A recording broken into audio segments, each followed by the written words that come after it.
घर में अचानक मेहमान आ जाए या खुद का मन हो मीठा खाने का, तो 10 मिनट में बनाइए क्विक डेजर्ट रेसिपी घर में ही तैयार किए गए प्रीमिक्स से। चूँकि मैंगो का सीज़न है तो मैंने अपने डेजर्ट को मैंगो फ्लेवर दिया है, पूरी तरह से मैंगो में नहला दिया है। आप यहाँ चाहें तो आप किसी फ्रूट का फ्लेवर देना है या इसको बिना किसी फ्लेवर के रखना है। आप चाहे तो पाइनएप्पल फ्लेवर से या चीकू के फ्लेवर में आप इसे बना सकते हैं, ये टोटली आपके ऊपर है।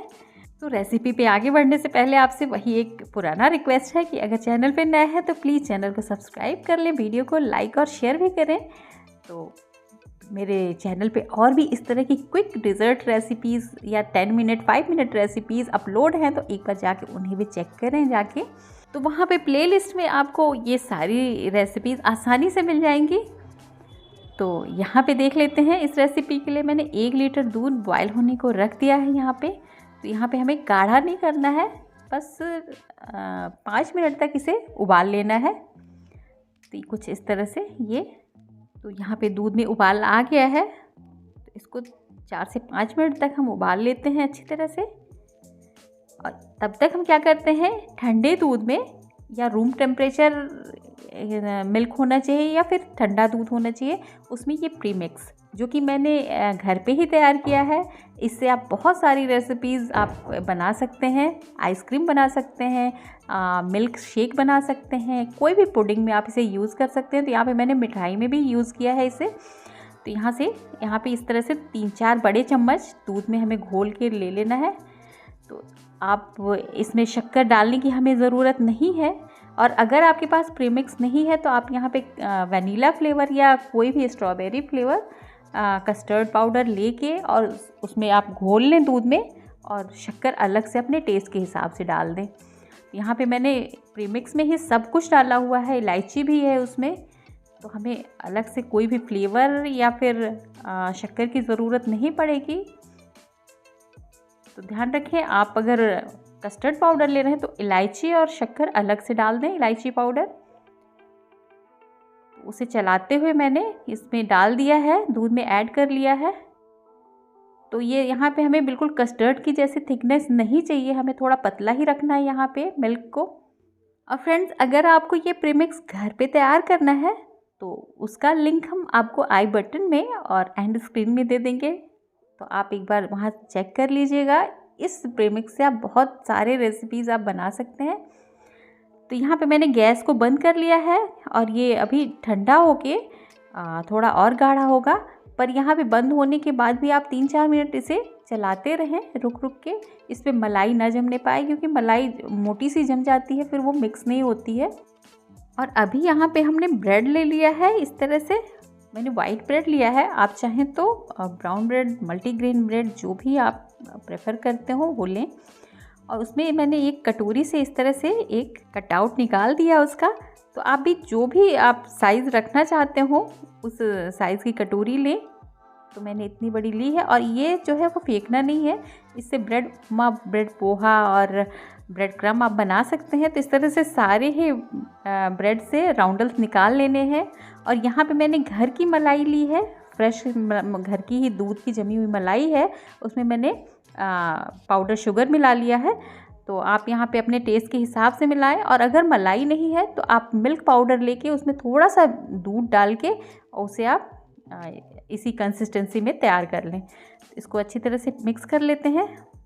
और यहाँ पे मैंने मैंगो की प्यूरी बनाई है, पल्प निकाल के उसे इस तरह से चला लिया है। तो उसमें से 2 बड़े चम्मच मैंगो पल्प लेके और इस मलाई में मिक्स कर लेना है।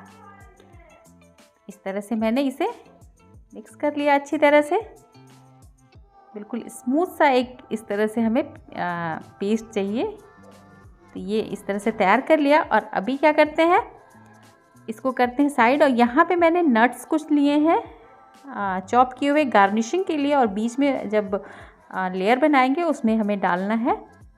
तो अभी एक ब्रेड की स्लाइस लेके मैंने उस पर ये मैंगो प्योरी वाला और मलाई वाला जो पेस्ट था अच्छी तरह से भर भर के 2 चम्मच डाल दिया, और उस पर ये छोटे कटे हुए महीन कटे हुए नट्स डाल दिए।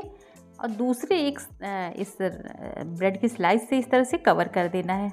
कुछ इस तरह से हमें ये तैयार कर लेना है पीस, आप देख सकते हैं इस तरह से। ऐसे कुछ तैयार कर लेना है। तो इसको रखते हैं साइड में और इसी तरह से सारे ही हम तैयार कर लेते हैं राउंडल्स कुछ इस तरह से। इस पे भी वही डालते हैं छोटे महीन कटे हुए नट्स। तो आप अगर नट्स ना खाना चाहें तो यहाँ पे छोटे छोटे आम के टुकड़े महीन कटे हुए डाल सकते हैं। और फिर इस तरह से दूसरी ब्रेड रख के इस तरह से सैंडविच तैयार कर लेनी हमें कुछ इस तरह से। तो इस तरह से सारा तैयार कर लेते हैं। और अभी बाकी बची हुई प्यूरी जो है मैंगो प्यूरी को, जो दूध ठंडा हुआ है कस्टर्ड वाला दूध, उसमें मिक्स कर लेते हैं। तो इसे अच्छी तरह से मिक्स कर लें। और यहाँ पे अगर आप चाहें तो आप एक ग्राइंडिंग जार में लेके इन दोनों को आप एक बार उसे चर्न भी कर सकते हैं। पर यहाँ पे छोटे छोटे से जो ये टुकड़े रह जाते हैं ये बहुत अच्छा टेस्ट देते हैं, तो इसलिए मैंने ऐसे ही इसे मिक्स किया है। आप बिल्कुल स्मूथ चाहते हो तो एक बार ग्राइंडर में आप डाल के इसे चला लें। इसे अभी प्लेटिंग करते हैं इसकी। तो हम सारे सैंडविचेस जो हैं इनको प्लेट में ऐसे सेट कर लेते हैं इस तरह से। और ऊपर से ये जो मैंने अभी कस्टर्ड और मैंगो वाला ये मिल्क तैयार किया है इसे अभी पोर कर देते हैं। तो अच्छी तरह से बिल्कुल कवर कर लें। एक बार ट्राई करिएगा, बहुत ही डिलीशियस, बहुत ही यमी ये तैयार होता है। इसे ठंडा कर लें फ्रिज में, फिर सर्व करें, बहुत ज़्यादा ये यमी लगते हैं। ये फटाफट बहुत जल्दी तैयार होने वाला है। बस ठंडा होने में मिल्क आपको जितना टाइम लगेगा, बाकी ये तैयार बहुत जल्दी होता है। इस तरह से अच्छी तरह से ये मैंगो कस्टर्ड वाले मिल्क से इसे नहला दें। इस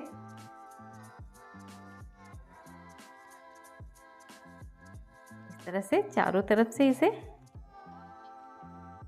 और ये जो बचा हुआ है तो इसे चाहें तो आप कुल्फ़ी मोल्ड में डाल के इसे सेट कर लें, या इसमें छोटे छोटे आम के टुकड़े डाल लें और फिर फल के टुकड़े डाल के इसे आप इसे जैसे चाहें वैसे सर्व करें। यहाँ पे मैंने टूटी फ्रूटी और बादाम के टुकड़े से, केसर के धागों से इसे गार्निशिंग इसकी कर ली है। तो आप चाहें तो ये छोटे छोटे आम के टुकड़ों से इसे सजाएं। तो मैंने इस पर थोड़े से आम के टुकड़े भी लगा लिए। तो तैयार है हमारा ये मैंगो डेज़र्ट, जो कि घर में आसानी से मिल जाने वाली चीज़ों से ये तैयार हुआ है और खाने में भी बहुत ज़्यादा टेस्टी है और बनाने में भी बहुत कम टाइम लगता है। तो फिर इसे बनाइए, खाइए, खिलाइए। और मेरे चैनल की और भी रेसिपीज़ को आप जाके एक बार चेक करिए। तो रेसिपी पसंद आई हो तो लाइक और शेयर किए बिना नहीं जाइएगा और चैनल को सब्सक्राइब तो कर ही लीजिएगा। तो फिर मिलते हैं आपसे नई रेसिपी के साथ। देखते रहें ग्लोबल देसी रसोई विद शालिनी। बाय।